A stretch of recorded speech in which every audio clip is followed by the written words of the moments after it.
Okay, good morning, everybody. So today we have the pleasure of welcoming Eric Guilyardi, who is going to tell us about climate change, crisis or opportunity.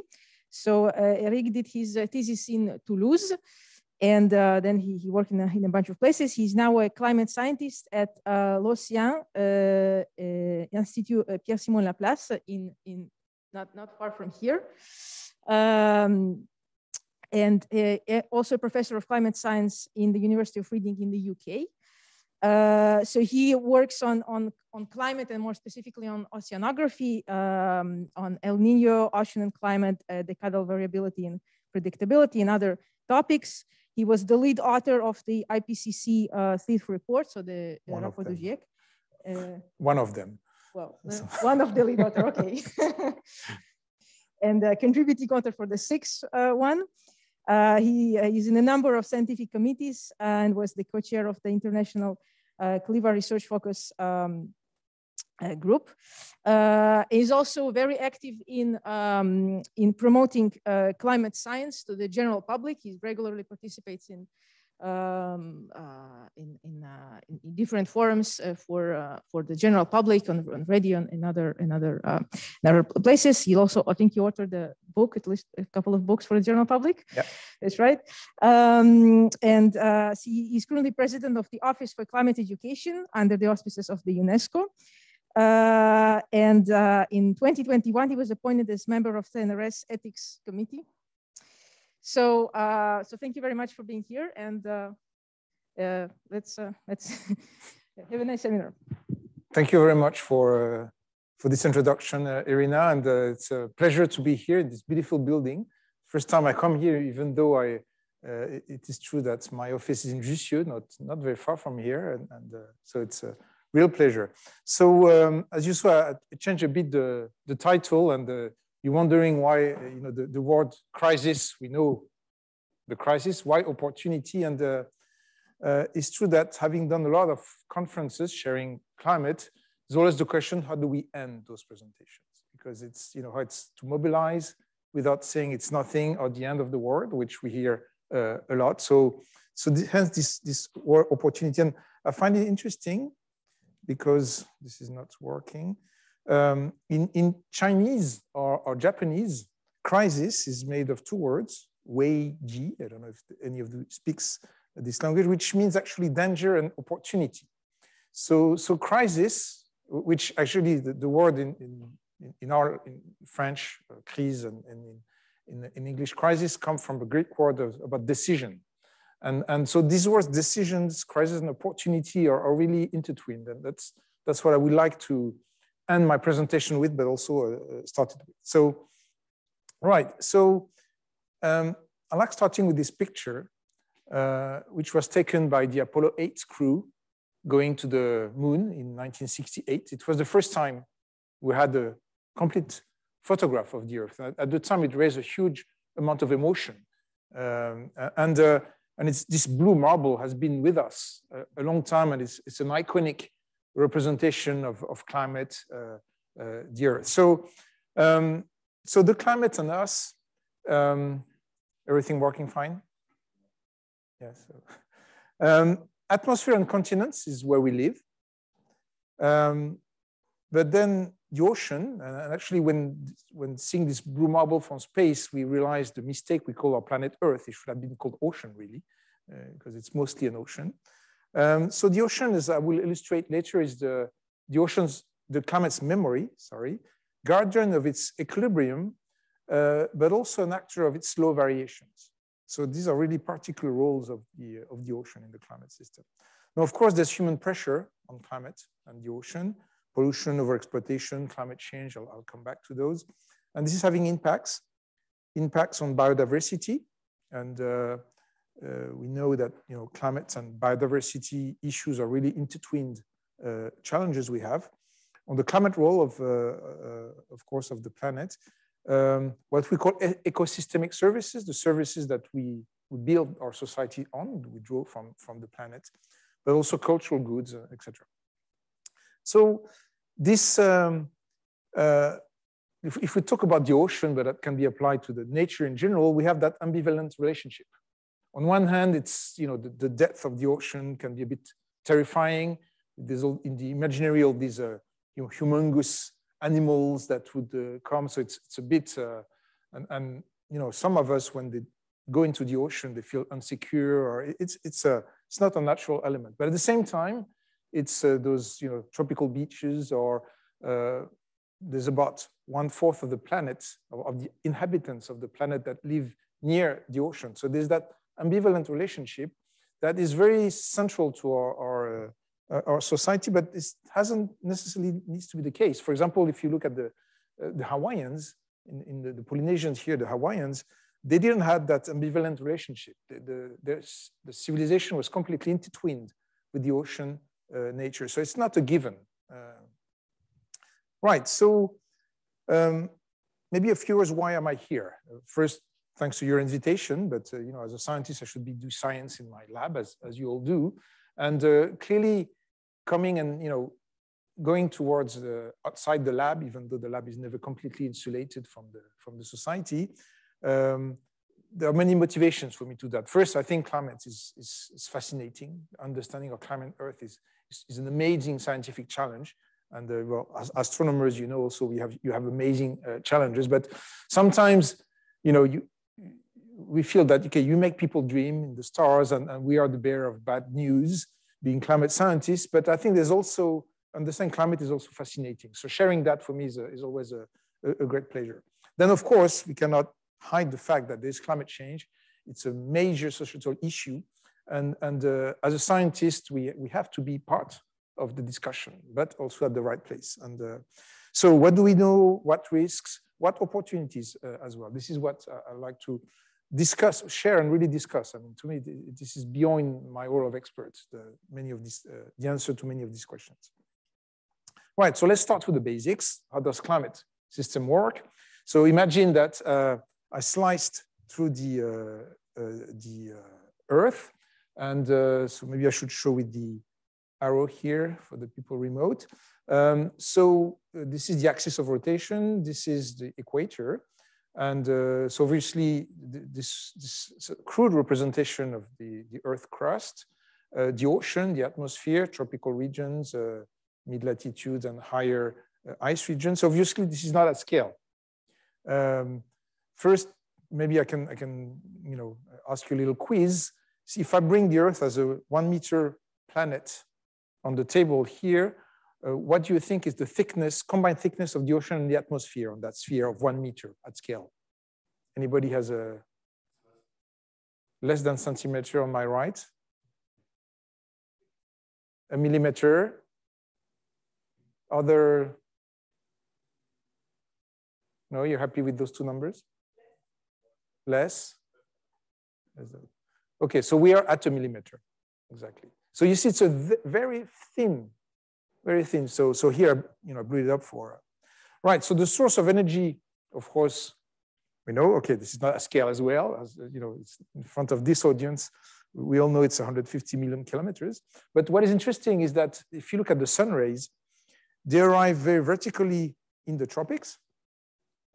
Here, so the surface of that sun ray here is much smaller than the surface hit by the sun ray at the high latitudes. So the amount of energy per unit surface is more in the tropics than at high latitudes.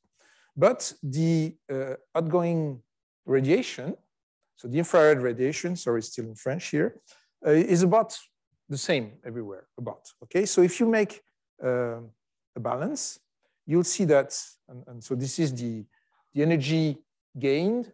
So it's maximum in yellow, maximum at the equator and minimum at the higher latitudes. And you'll see that this is the outgoing energy. So if we make a balance, there's a gain in the tropics and a loss at the higher latitudes, okay? So if nothing was happening, the tropics would warm, and the high latitudes would cool. But that's not happening. And this is not happening because the currents in the ocean and the wind in the atmosphere transport that excess of heat in the tropics to the higher latitudes. So really, that's really the basic engine.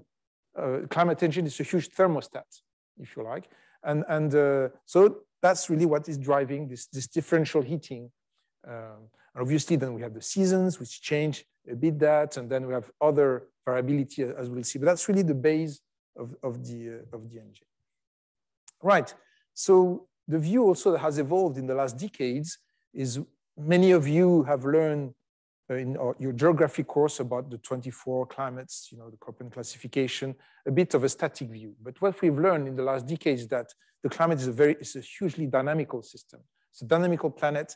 You have fluxes, cycles. Here you see a satellite view of the color of the surface of the continent. So you see, for example, the vegetation changing, the snow cover evolving. In the ocean, these are artificial colors, but which translate the life in the ocean, the phytoplankton. So you see also these cycles, a lot of respiration. It's a very dynamical planet. And the challenge is really to understand it. You see the deserts where not much is moving compared to other regions. Right, now the Earth is warming. We'll know that, +1 degree in 150 years. And here, if you look at, so every square from 1880 to now is an annual mean. And you'll see that you have, so these anomalies compared to the 1950, 1980 reference period, so 30 years, which is the zero here. And you'll see that you have variation from one year to the next. Also, you have decadal variations. And then since the end of the 70s, that continuous mean warming here with still variations around it.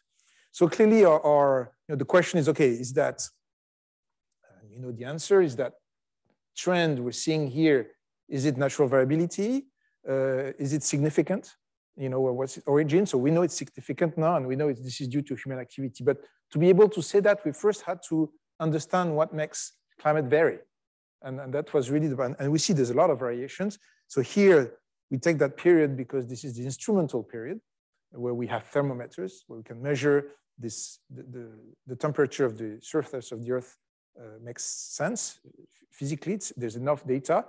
We can go back in the past, you'll see, but not with the same accuracy. So what makes climate vary? Well, obviously, because the source of energy of the system is the sun, any variation in the sun is going to have an impact on climate. So variation in the sun can be the change of the orbit of the Earth on the planet. And we have, for example, which are responsible for glacial, interglacial cycles. I'll come back to that, but there are other types of variation. The annual cycle, seasonal cycle is the first obvious one that we all know. But also there are the number of, these are things you know well, the sunspots. If the more the sunspots, the more energy arrives on the Earth, and that's going to have impacts as well. So that's clearly one large, what we call external cause of climate variation. Another one is volcanic eruptions, and we'll see that how in a minute. And the third one, obviously, is these greenhouse gases. And first one we talk a lot about is the carbon dioxide, CO2. So these are, we classify those are the three main sources of external variations. And we'll see in a minute, we'll see in a minute, there are also internal causes of variation. Right, so the impact of volcanic eruption. So I added a little volcano on my diagram here. So what's happened, so not every volcano eruption, but really the stratospheric ones, those that are going to send particles in the higher atmosphere that can stay some time. So it makes basically like a parasol, if you like. So there's a cooling effect. And when the last major volcanic eruption that had a global climate effect was the Pinatubo eruption in 1991. And that cooled the Earth by about ½ degree for up to six to 8 months. The time it takes for the particles to come back on the surface, okay? Right, greenhouse gases work this way. So sun rays arrive at the top of the atmosphere, and then most of it makes its way to the surface. As we know, today is a sunny day, so a lot of the, well, almost sunny day. A lot of we had very sunny days these last days. So most of the radiation arrives at the Earth, hits the surface, and that radiates back upwards. So greenhouse gases, so CO2, methane, there are other gases like water vapor is also a greenhouse gas.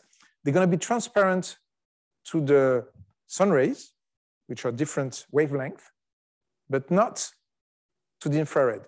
So when the surface re-emits that heat, then the greenhouse gas is going to capture that and re-emit it, a part that is re-emitted downwards. So it's going to keep the heat towards the surface.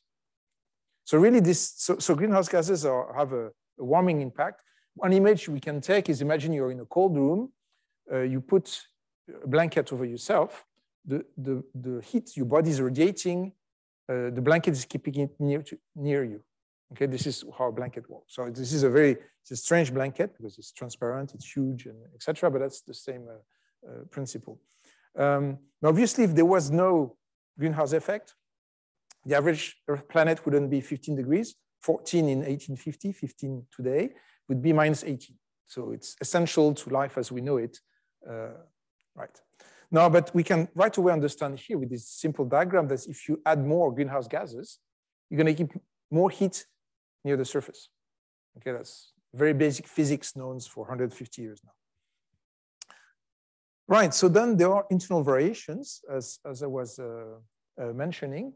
And these, good example of this variation is the El Nino phenomenon, on which I'm working. Part of my research is on El Nino. So it's really showing the ocean as a source of slow variations. Typically, the depression in the atmosphere is going to have a lifetime of a few weeks, starting over North America, crossing the Atlantic, coming over us, and disappearing in Siberia somewhere. Whereas ocean currents, eddies, circulation go in 10, 100, 1,000 years, or seasonal, start from season. So it's really slow. So a good example of this is the El Nino phenomenon. So this is the tropical Pacific. And every few years, there's a warming in the east to central equatorial Pacific. And we can understand that dynamically through an anomaly of the ocean atmosphere coupling. In this basin, the trade winds go from east to west, and they create an accumulation of warm waters around Indonesia, as we call the Indonesian warm pool, that you can see here. And then in the East Pacific, so this is Australia, Southeast Asia, and this is Central America, Peru, Chile here. You can see that there are upwellings, so of cold waters coming to replace the water that is moving this to the west. And so that difference of temperature, so here it's going to be 30 Celsius and here maybe 22, 24, is creating a pressure difference in the atmosphere, which is entraining the trade winds. So it's a coupled system. Okay, so the two systems, the ocean atmosphere are coupled, and some years the system kind of collapses. So warm waters come back in the central or east Pacific, then there's no more gradient, so no more trade wind, so even more waters come back, etc. So the whole system stops for about a year, and that's an El Nino year. So it has major impacts because the atmospheric convection that sits over warm water, so Southeast Asia, it rains a lot every day. Then this convection moves in the Central Pacific. In the East Pacific, there are no more upwellings. So the consequence of all that, for example, in Peru, Chile, there are no more fishing because the nutrients are brought back from depth to the surface and are at the base of the food chain there. So if we go in the records of Peruvian fishermen 100 years back, the years were no fishing, we know it's an El Nino year. On the other side of the Pacific, in Indonesia, less rain, so the rice crop can be divided by 2. And so these are a few examples, but that really example throughout the tropics, and also even in California, for example, is affected by El Nino. So clearly understanding how it works is really important. And here you see some major El Ninos in the last year. So there was a large one in 82, 83. So if we look at the anomaly of temperature in that region, East Pacific here, one in 97, 98, and the last big one was 2015, 2016. You probably heard that. There are still, you'll see there are smaller events in between. El Nino has a sister, La Nina, where the trade winds increase, so there's more cold water coming up. So it's a bit the opposite in terms of impact. So the Pacific is about half the surface of the planet. If you take a satellite view, it will be of the planet, and centered on the Pacific, there's almost no land left. The tropics, 30 north, 30 south, are about another half of that half. So when El Nino happens, is going to affect a quarter of the planet. So no wonder why we see it on the global temperature of the planet. And you'll see that those squares, those black squares that are above the 11-year running mean line are all major El Nino events. So you find here again those major El Nino events, and you have La Nina. And in 91, where is it here? The cooling, I think it's this one, that's the volcano, okay, the Pinatubo. So slowly, by understanding all these mechanisms, we draw a clear description of what makes climate vary at the large scale, those different sources. Now, they also, I won't go into this decadal variations. For example, in the Atlantic, the North Atlantic can be cooler or warmer by a few tenths of a degree on average for 10, 20 years. So for us, it may seem very small, but for example, the Sahel droughts in the 70s and 80s were directly related to this variation in the Atlantic. And this involves slow movements in the ocean, both overturning, as we call it, or gyre. And for us, a challenge to understand those, to be able to predict these multi-year to decadal variations. In the same way we do weather forecasting in the next days, now we do seasonal prediction with El Nino.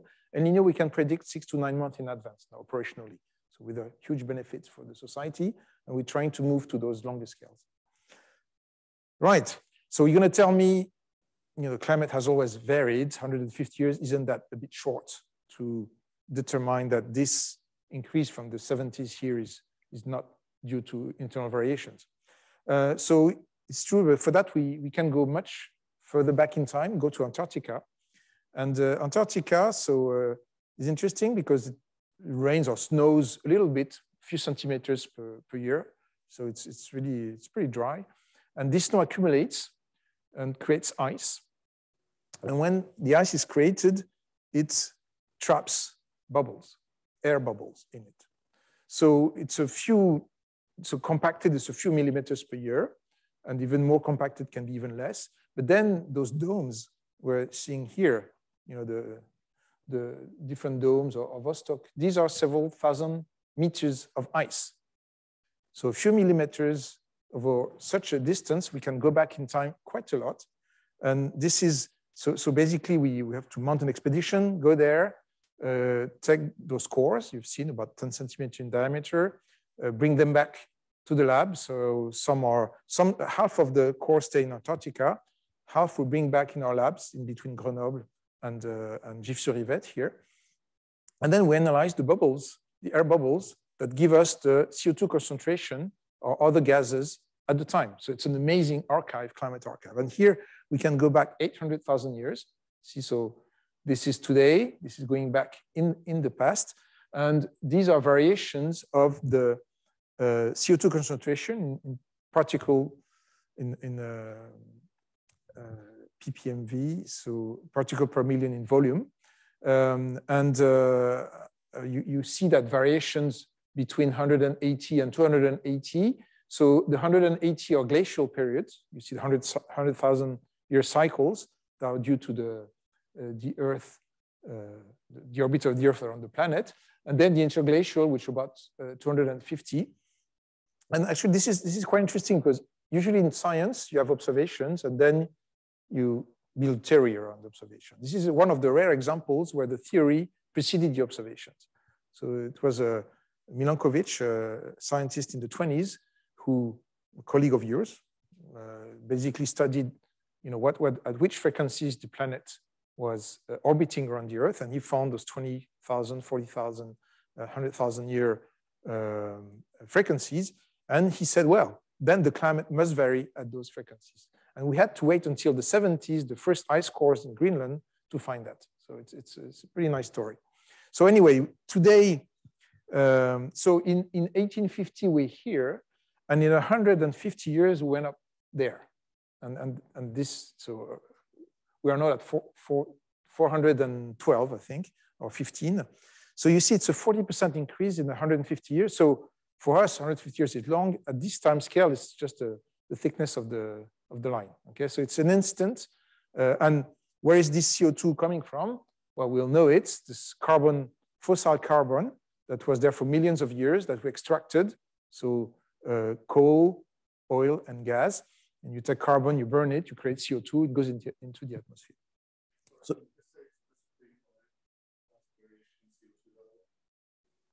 why there's those variations here? Okay, so the way we understand it is that during a glacial time, there's a lot less biosphere activity. So there's basically less exchange. So the carbon cycle, this was really, see, we understood you make a back of the envelope calculation. If you multiply by 2 the CO2, you get a 4-degree warming. And this is, Arrhenius did that at the end of the 19th century. The whole last decade was to understand the carbon cycle. It's complex.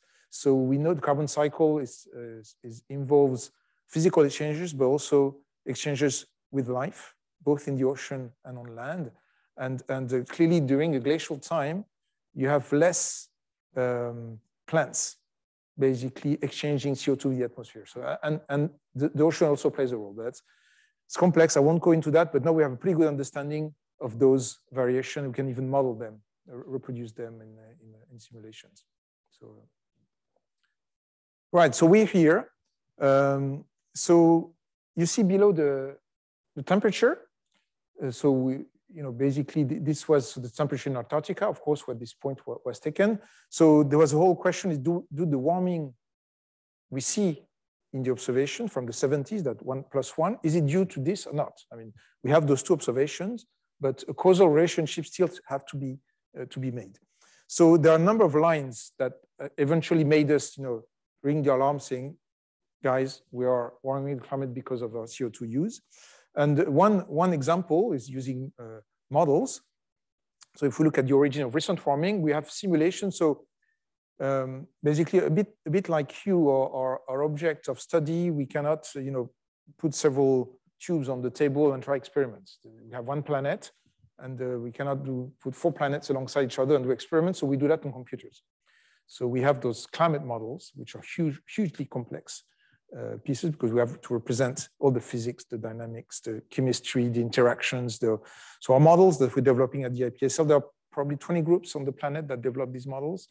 It's the amount of scientific investment is like CERN in terms of people's and engineers and researchers' time over the last decades. It's about 1 million lines of code. So these are our big instruments for us. They fit in a USB key, so they're not very impressive, but they are our telescopes, if you like. So, right, so we use those models, and you see here a number of those blue curves are simulations where we only took into account the natural sources of variation, so sun and volcanoes from the 1860 to 2010. And you see that from basically 1980, the observations are outside the range of these simulations, okay? Now, if we add the human effects, so the human effects are the CO2 increase, but also the methane. Methane is mostly emissions are mostly due to agriculture. And also there are other aspects like deforestation. If you remove a carbon sink, which is a forest, you're gonna leave more CO2 in the atmosphere. So we have to take into account all these effects. And you see that in this way, we are able to reproduce the observations, not only since the 1980s, but also before that. So obviously models are imperfect because they are just models. You see, for example, most models are oversensitive to volcanic eruptions. You see those variations are much larger than the observations. And this was the previous generation. The new generation has improved that. So we're constantly improving those models, developing, and of course, comparing models with the many more observations we have now. We're observing the Earth quite amazingly. Right, so today we are here. So that's another way of representing this. You probably see those stripes. This is just an anomalous temperature represented as stripes instead of a curve. So we are here in 2020 with +1 degree. And then basically we work on scenarios. So that's what the IPCC, for example, collects. So there are a number of specialists of human societies that work together and define several scenarios, idealized scenarios of how the society is going to evolve, going to change their emissions or not. And so these are two arguments: the no specific action that will take us to 4 degree in 2100, and what we call the Paris Agreement, which says, okay, we'll remain below 2 degrees. So those 2 and 4 degrees, they can be a bit, I mean, you know, these are small variation. If you look at the variation during one day, it's more than 15, 20 degrees at the moment. So why bother about, you know, a few degrees? So an interesting parallel is take your own temperature. So today we're at +1, so you have 38 fever. So, you know, 38 fever, the more robust of us are going to decide to go to work, and, you know, it's not much. So +2 degrees, 39. 39, it starts to be serious. You stay home, you go to see the doctor, you start to manage your risk. +4 degrees, if you're still alive, you're at the hospital being reanimated. I forgot the English term for that. So every half a degree matters. And we'll see examples where actually these are average numbers, but it can, in terms of extreme events, that's a different story. So just to say that basically climate is not something you have to take into account when you make decisions. It's like when you have fever, you have to take that into account when you make decisions. Right, so coming back to the ocean. So one of the things about understanding the carbon cycle was to see what are the sinks of CO2, because if we increase, so at the moment we're emitting about 40 billion tons of carbon dioxide in the atmosphere, 50 now, but we only have 50% of that left in the atmosphere, which is responsible for that 1 degree warming. It's the CO2 in the atmosphere that matters for the warming, for the radiative balance. So we know today that the other half is split into the land, so the vegetation absorbing more, you know, plants breathe CO2 and reject oxygen. That's what we need for us, so those plants are important. The ocean, there's also a pump of oxygen, so about 30% of the CO2 emitted is absorbed in the ocean. The additional heat, that 1 degree, so if we translate that temperature into actual heat, the ocean stores most of it because the inertia is in the ocean. The atmosphere can hold little heat. Most of it is going into the ocean. So basically, the ocean is our friend in this challenge we have, because without the ocean, and without the continental surfaces, the warming we have would be much higher. So one of our research is also to understand those sinks. Will they continue? How they will work. So, but this role of the ocean also comes with a price. One of them is sea level rise. If you increase the heat of the water, it's going to take more room, it's just pure dilatation. And so because you cannot push the ocean floor, the sea level is going to rise. Okay, so today, about half of the sea level rise is due to this dilatation due to the heat. The other half comes from the melting of glaciers, land glaciers. Sea ice floating, you know, thank you, Archimede, is not changing the sea level, but ice on ice caps, Greenland, Antarctica, but also the glaciers on land, they are. And because of the atmosphere warming, they are melting. So today we have about 15 centimeter rise globally since 1900. So you see the map below is variation between 1992 and 2014, because now we have satellites measuring since 1992. Topex Poseidon satellite was the first to measure with amazing accuracy. It's about 1 centimeter accuracy every 10 days, the whole surface. It's a pretty amazing work. We have to take into account how the continents move, and it was a pretty to correct for the atmosphere variation. So it's an amazing undertaking. But you see that, for example, in the West Pacific, there's been more rise during that period than other region, or the East Pacific, or for example, the spot in the North Atlantic. So this is a mix of some region warming more, but also the decadal variability in the ocean. So we have to disentangle those. So if we look at the projection, the +2 degree scenario takes us to between 30 and 60 centimeter rise by 2100, and the +4 to about a meter rise. So you could think that, okay, a few tenths of a meter is no big deal. I mean, we can deal with that. But actually the impact of this mean sea level rise, and it's a long horizon, so we could think, okay, we have time to adapt and think about it, but actually the impact is via extreme events. If today a major storm comes on a low, for example, a low coastline, Bangladesh or others, every 100 years, we're going to have a 2-meter rise, which have tremendous impacts. If that the mean sea level raises by 50 centimeters, you only need a storm that will raise by 1.5 meters to have the same impact. And those happen more often. Okay, so it's through the frequency of extreme that this mean is having an impact. So the two are already connected. Right, another impact we're seeing in the ocean is that the species, because of temperature, change also in salinity, in oxygen, there's of course the way we fish them, which is independent of climate. So the species move towards the pole by about, depends on the species, 5 kilometers per year. So this is now well observed. So these, the ocean, the continents, and the different parts of the climate system, they provide us with numerous services, regulating, provisioning, cultural, supporting.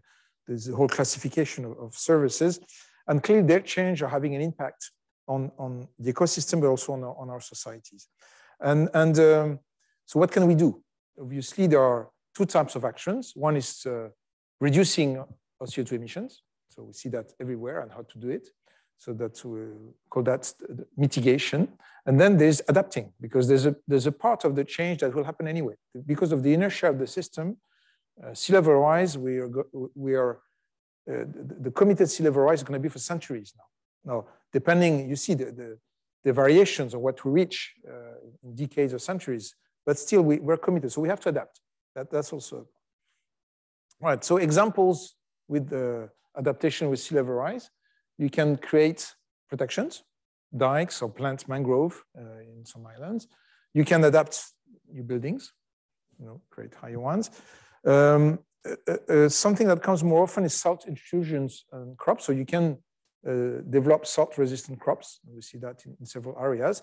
And sometimes, well, you cannot adapt. Well, you just withdraw. You probably remember that building in Soulac-sur-Mer was built several hundred meters away from the coastline in the 70s and had to be evacuated because the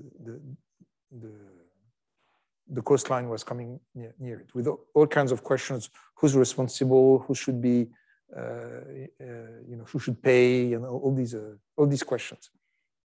So these are examples. So a few words. So you probably saw well, obviously there are other things in the media at the moment, but the second part of the IPCC report came out last week or the week before. This is really about the impacts. And so here I will just be brief on this, but the impacts of climate change depend on the risk, and the risk itself is the danger, aléa in French. So the probability that an extreme event may happen, for example, times the vulnerability. If you have people that are vulnerable and but there is low probability of extreme events, the risk will be small. But if it's if you're increasing the frequency of hurricanes, for example, and your level of vulnerability is the same, then your risk increases. So this is really this report is about analyzing those different parts, and of course, then discussion between limiting the emission, attenuation, and adaptation. Sorry, it shouldn't be attenuation, it should be mitigation. It was a leftover of the French version. Right, then, okay, here in this, the rest of the part, I'm going to go slowly towards a ground where I'm less, how can I say, I'm going away from my scientist hat to more a citizen, or how does a scientist interact with the rest of the society. So to me, it's more elements for discussion. So clearly, the decision we're going to take is going to depend on what we attribute value to. And that's something that's usually not, in my opinion, not clear enough, that a number of people say, oh, you're not listening to the scientist. The scientist told you climate is changing, we should do that. But as a scientist, more and more I say, first we have to discuss what is important, what should be value to before deciding to do. And clearly there's a tension, and we can feel it in our society at the moment, between the time it takes to agree on what has value. It's a long discussion. It's not just the whole society is about this. And the time window we have for action. Obviously, the more we wait, the more the CO2 accumulates, the more there are impacts. But so there's a tension between those two. And we have to acknowledge it. This is, we hear a lot about the climate urgency. Urgency, we had one in the last couple of years. It makes you do actions you don't want to. So an urgency is not a good context to think. You try to limit the thinking to the minimum. So that tension is really, to me, is really important. The other thing is that climate change is not the only challenge. You know, these Sustainable Development Goals of the United Nations are 17 of them. Climate is one of them, but there's also poverty, inequality, education, access to water, biodiversity, and clearly of course, changing climate has impact on the others, but it cannot be the only knob that we make decisions from. The other thing is, as I said, scientists don't have the solution. And to us, we find ourselves, I think we've been fighting for years against what we call the climate deniers. We're saying that doesn't exist. So we say, yeah, it's real. It's, you know, as scientists, we felt we've been attacked in our scientific integrity. But then the more and more people now saying, oh, listen to the scientists, listen to the scientists. But we say, okay, it's changing. We don't know what to do. We're just citizens like everyone else. And that global systemic perspective is essential to come to decisions. So we have a role to play, but not, we don't know what the solution is. Now, in terms of risk, we can view, that's another way of seeing that. We have a choice between three types of risks. Either continue to degrade the environment, we go above 2 Celsius, or every half a degree, the loss of biodiversity, and then we will have crisis harder and harder to manage. A legacy to the next generations. Okay, the others will, the next generation will find a solution, but then they may be faced with options that would be growingly risky or radical. Talk about geoengineering or a decision that will be outside democratic context, or it's a gamble. And then the third one, which is the Paris Agreement chose, was to do a quick transition, but some people argue it's too quick for economies, financial and cultural organization. But clearly, I think what really we need time and forums and discussions is to have a collective definition of the acceptable level of risk. Where do we put that?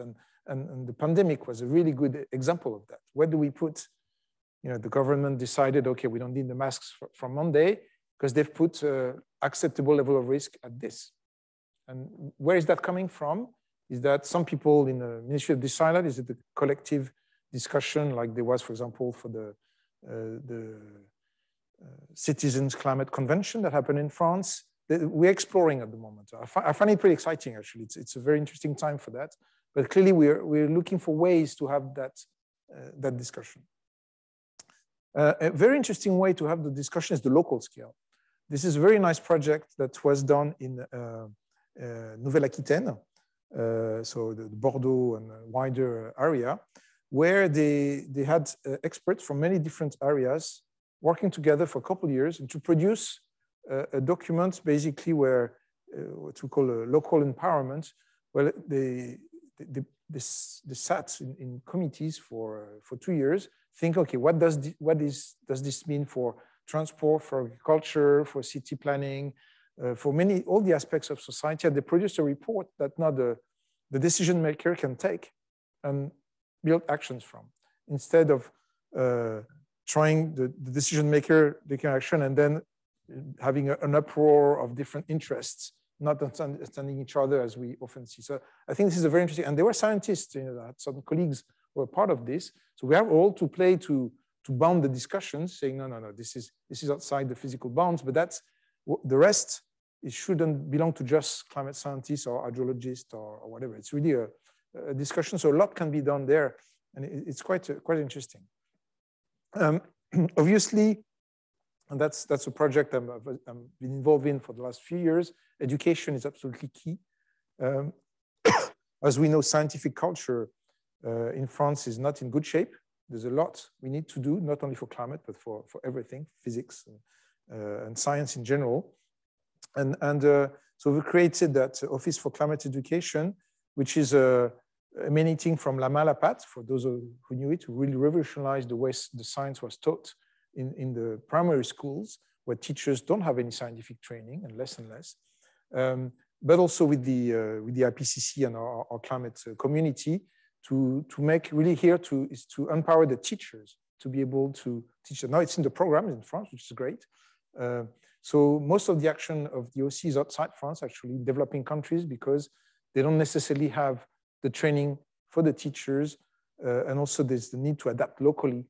Obviously, the way we teach those in France is different than in Colombia or in Mauritius or in Malaysia, different places where we work.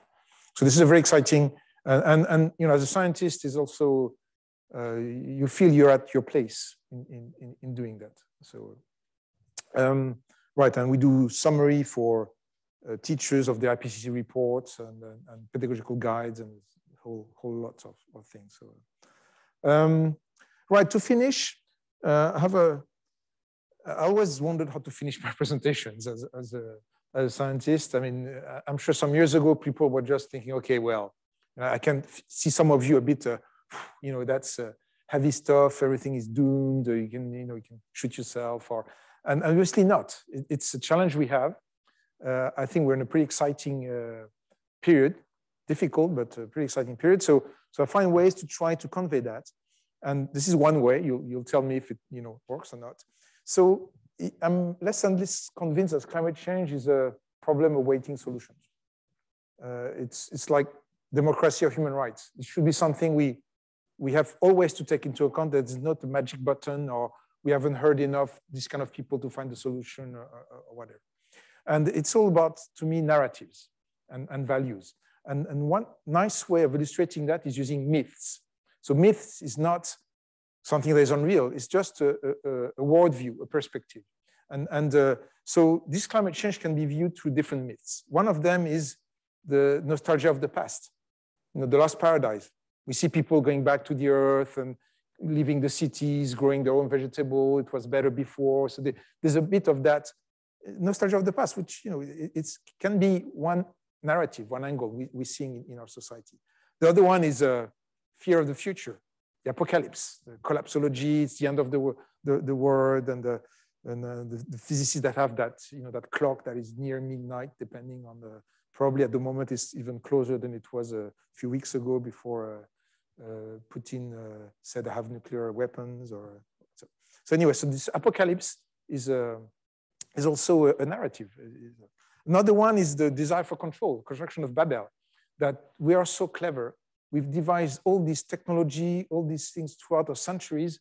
We're going to engineer ourselves out of the problem. We do geoengineering, we'll find solutions. So a lot of people are really basing their narrative, their values on that. And they can have good reasons. It's true that it's amazing what we have developed as humanity.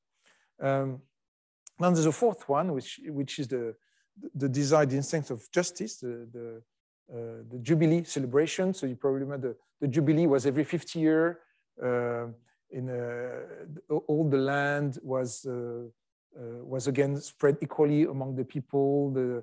Everybody was becoming equal again. So it was that kind of so there's this, and you see a lot of inequality, justice movements that are jumping the climate flag, saying, oh, that's the way we're going to reduce inequalities and poverty and so by doing this, I'm not trying to say one is better than the other. These are just different perspectives, different worldviews by which we can enter in that climate problem. And this is why I come with the opportunity again. To me, this crisis is an amazing opportunity to rethink what is our collective project, and what do we really want? What is there? We had our Western societies had a collective project, and clearly at the moment we are a bit, what do we do? So rethinking that relationship between science, politics, culture, nature, is a great time to do that now. And we see a lot of this happening. And coming back to this blue marble, I think it's been a bit blinding us. And you know, you have experts of communication that tell you the polar bear and the blue marble are the worst images you can show when talking about climate change. Because who's going to meet the polar bear? So I met one on an oceanographic ship many years ago, and it was fortunate, but and we're not in space.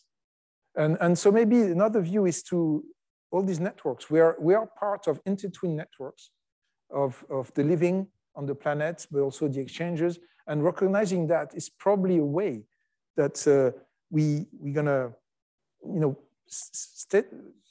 take a step back. We have all these different perception and values, and we need a common ownership of this.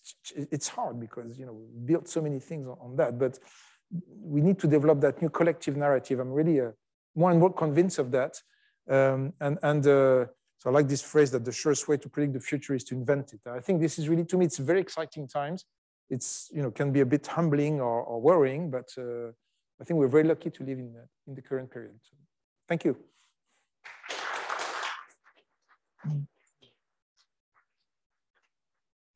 Thank you very much for this very inspiring talk. So let's maybe start with the questions from the audience here. Yeah, I thought it was a great talk and very inspiring. I'm very much I agree with you when you talk about trying to assess value in a different way. I was very much taken by Kim Stanley Robinson's last book, where he talks about one of the big problems in the legal system currently, for instance, is that there's no value has been ascribed to the future.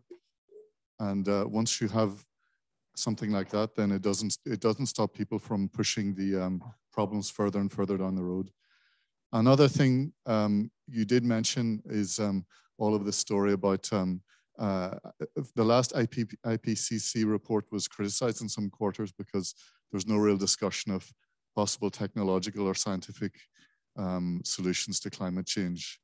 What do you think about, do you think you should try to be more prescriptive now about solutions on it? Because it's the third question I have is, do you really believe that our, and I don't think you do, that our current political system is capable of solving the problem? Because unless there's some kind of big changes, it's not going to happen, I don't think.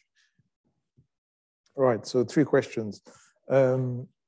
So the first one, values, yeah, putting value to the future. There's also this discussion is giving value to things.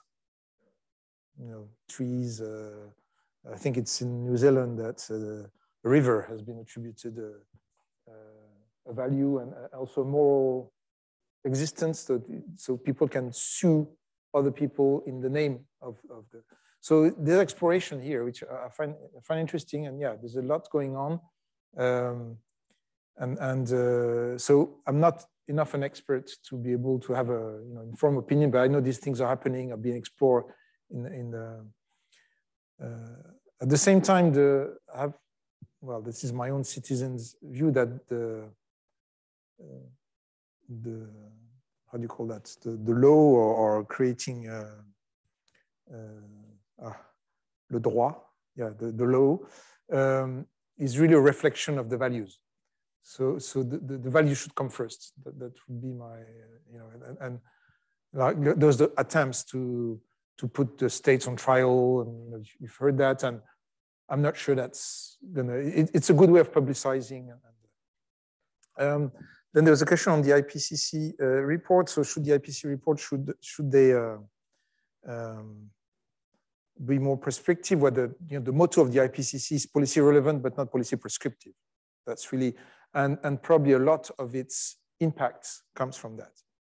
And the day it becomes, because the IPCC is a United Nations document, so it's commissioned by the countries.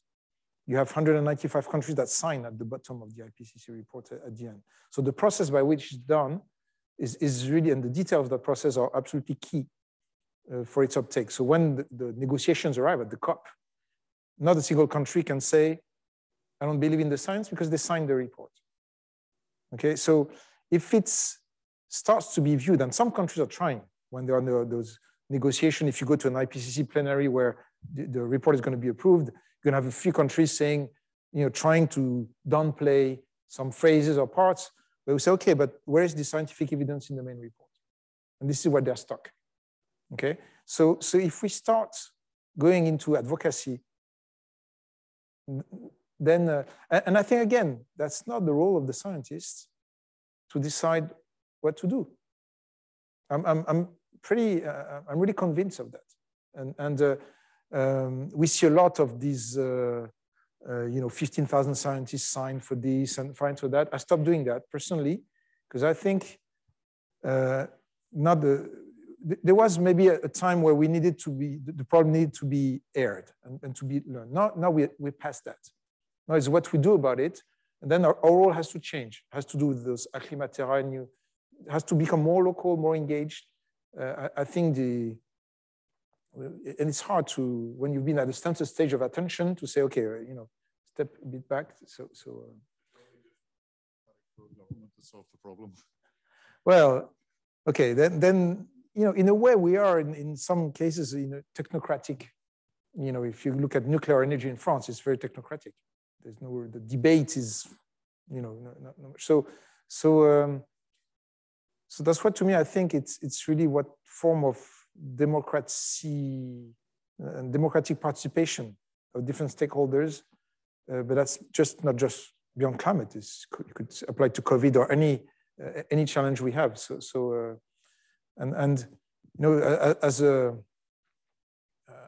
To put things bluntly, I'd rather have a world at +3 or 4 degrees, but still in democracy, than a world at 2 degrees in a dictature. So this is where the discussion of value happens. It's obviously this won't be will be at 2 degrees in a democracy, but. Okay, thanks. Are there questions from the audience here? Other questions? Yes.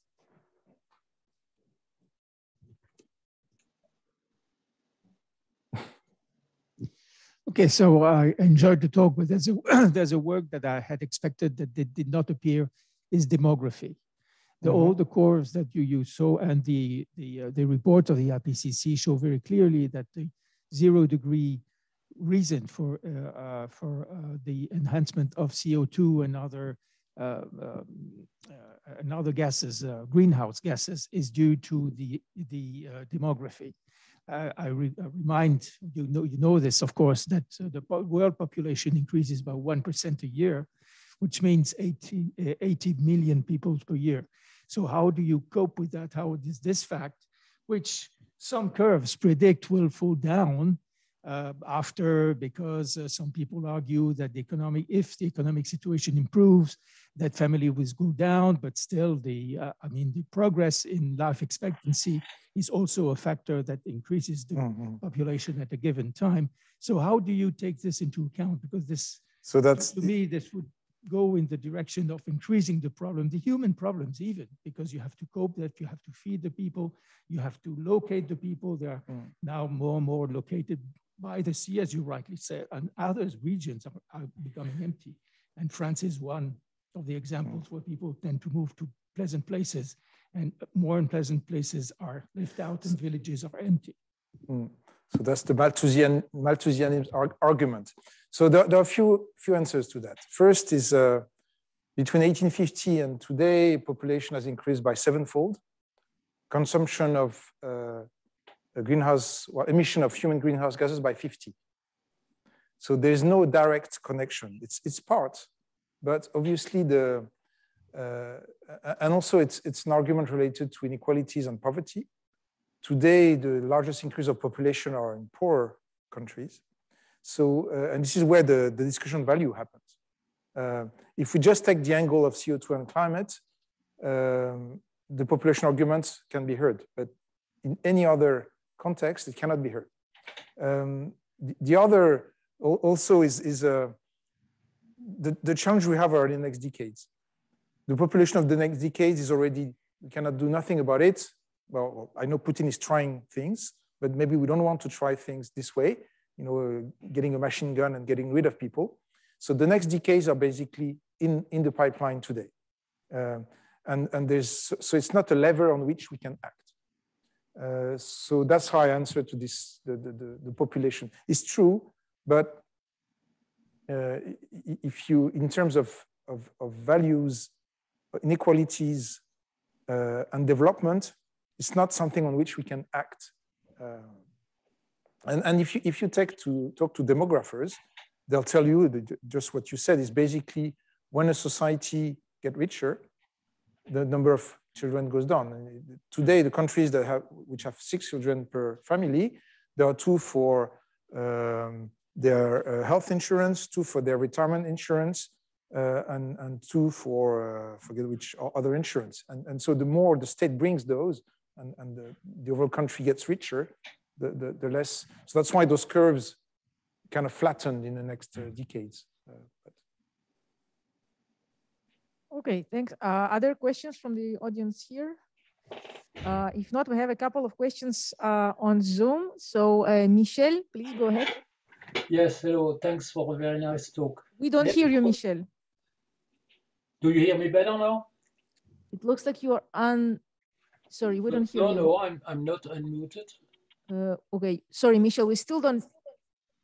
Yes, do you hear me? We still don't hear you, Michel. I hear you, Michel. Yes, so it's probably in the amphitheater that you don't hear me. I can hear it from my computer if you close your microphone. Yes, okay. My question is about the El Niño phenomenon. As you probably know, it's seriously affecting the observing conditions in our astronomical sites in Chile. So the phenomenon is well understood as you described it, but my question is, what do we know about the cause of the El Niño? What is causing the change of orientation of the winds in the Southern Pacific? That's a really good question, and we've been working on that for years. Now we have an understanding of the theory of what causes El Niño, and basically I describe it very briefly. So you see that what I showed initially, that the ocean and atmosphere transport the excess of heat from the tropics to the higher latitudes. Well, this transport is not completely efficient. So in the tropical Pacific, you can have accumulation of heat over several years that will be stored at depth, around 300 to 400 meter depth. And the way nature has found to get rid of that extra heat every so years is an El Niño event that will bring that heat to the surface and then through the wind changes, evacuate it to the higher latitude. So it's a kind of a catching up, if you like. So that's the theory. Now, what will trigger an El Niño on a specific year rather than another? That's we know, for example, when this heat is accumulating, the likelihood of El Niño increases, but it's not 100%. And we had an example in 2014 where we thought the system was ripe to give an El Niño, but it didn't. And it happened in 2015. That's because there were what we call westerly wind bursts in the West Pacific. So there was high frequency wind activity that kind of triggered ocean waves that helped the system to go above the threshold for launching it.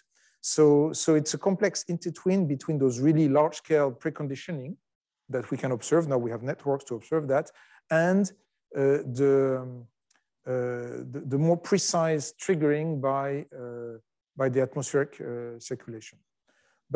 And now the challenge is, so now we're doing a pretty good job at 6 to 8 months, depending on the events, just like weather forecast. It can be good at 3 days sometimes a week, depends on the situation. Same thing for El Niño. Now we're trying to working on predicting the type of El Niño. Because if you're interested by South America, what you were describing, there are some events that will be more in the East Pacific, which will have a stronger impact on South America, and some that will be more in the Central Pacific. So now we're trying to, we have a typology, we describe those different types of events. Now we're trying to predict the different types in advance. That's an even harder challenge, but that's clearly what we're working on at the moment. Okay, thank you. Okay, so Gary, please go ahead. Thank you, Eric, for the wonderful talk. Eye-opening. So I have a technical question and then a more general question. I don't know if you hear me. Yes, I do. The technical question was on your discussion of the ice cores, which shows 800,000 years of data. And so, so one is, what is the time resolution? And two, was I correct to see that the temperature rises seem to slightly precede the CO2 rises, whereas today it might be the opposite? So I'm getting there. This one. Yeah. So, so the resolution. That's a really good question. Of course, the further you go back, the coarser the resolution. I think for the oldest one is probably 100 years, and it can come to a decade or a few years for the more recent ones. So, but again, that's not my expertise, so I can check those numbers for you. Now, in this, always been that question about what comes first, so here it's, I mean, if you do a correlation of those two curves, which I haven't shown, they're perfectly in sync. But that's because, the time scale is such that the mechanisms by which the CO2 is going to have an impact is maybe 1,000 years or so. So it cannot be distinguished on those time scales. Okay. It's too coarse. I mean, it was a question for a long time that, which is coming first. And now we have many lines of evidence that showed us that it's, and again, this is the temperature in Antarctica, not the global temperature. Yes. So. And it's the CO2 in the Antarctica too. So yes, but the CO2 is well mixed in the atmosphere in a couple of years. Mm-hmm. So the CO2 there is really representative of the CO2 of the planet, mm-hmm. whereas the temperature is local. So it seems that the CO2, once it reaches its peak, slows down slower than the temperature. They rise together and maybe in sync, but then the CO2 decreases a bit slower than the temperature. Yes, basically how do you say that in English? Getting out of the ice, period, is a long process because of what we call the albedo effect. And we see that today, if you, for example, at the moment, so we have 1 degree global warming, but at the poles, it's more like 3 degrees. Why? Because when you have ice, it reflects, so high albedo reflects most of the energy. So when it starts melting, then it's going to melt faster.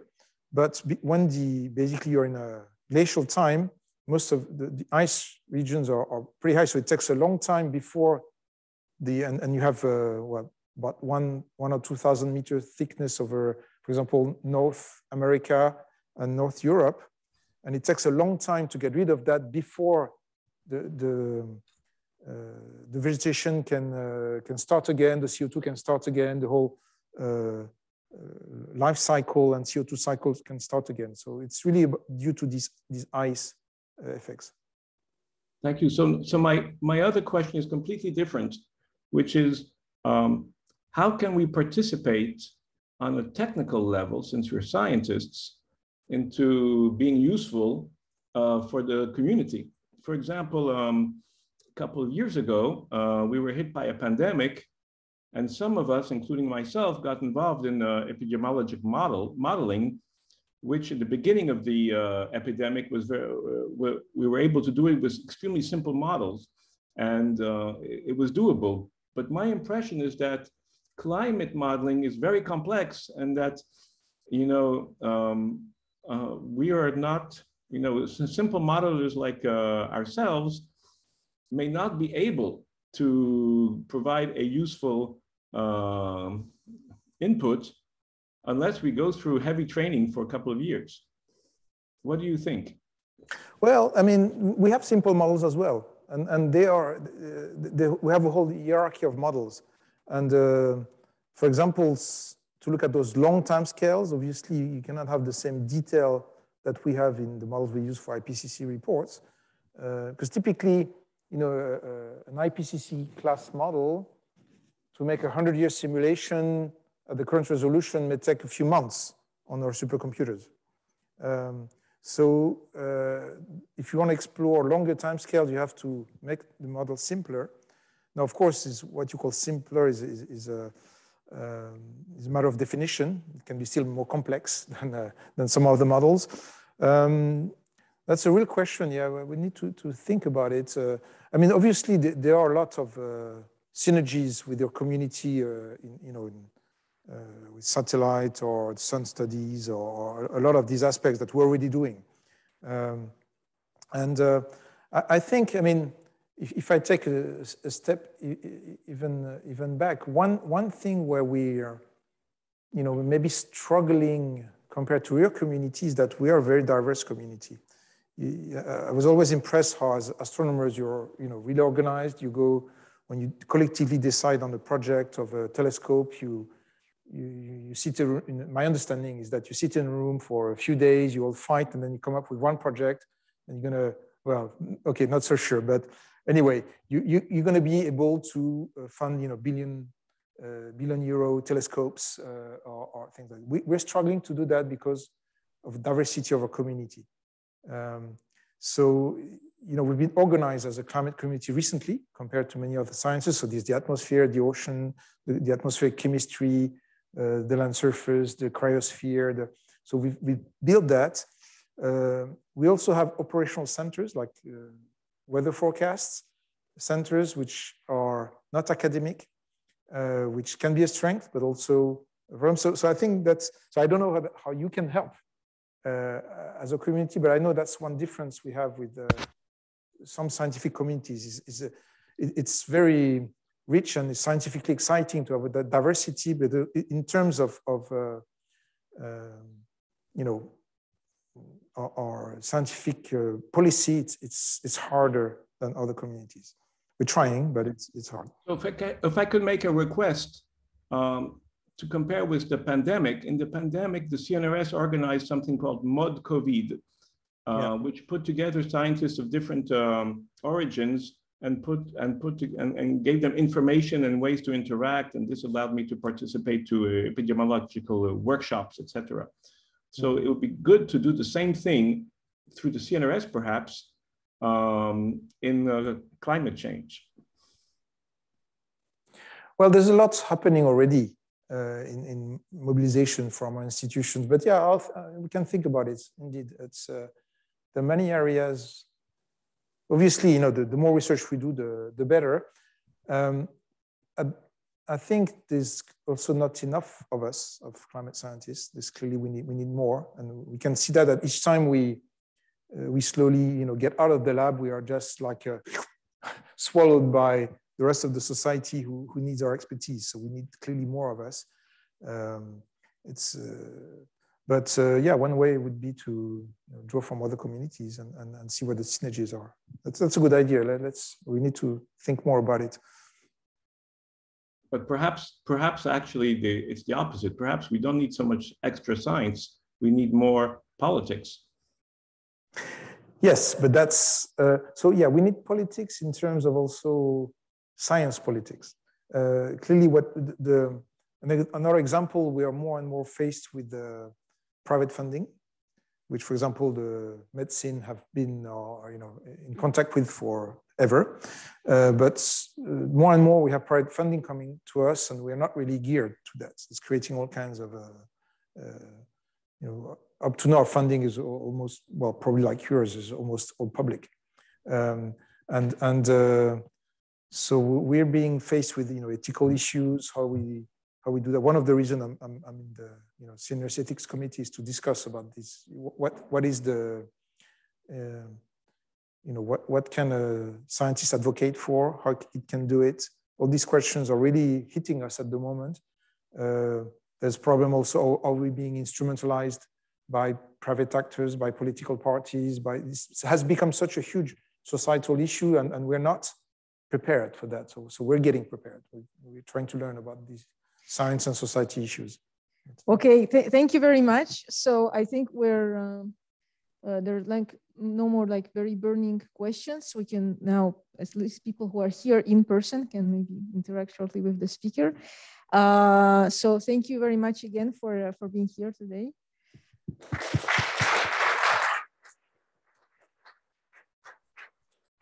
And thank you for invitation again. Thank you, and I'm stopping the recording.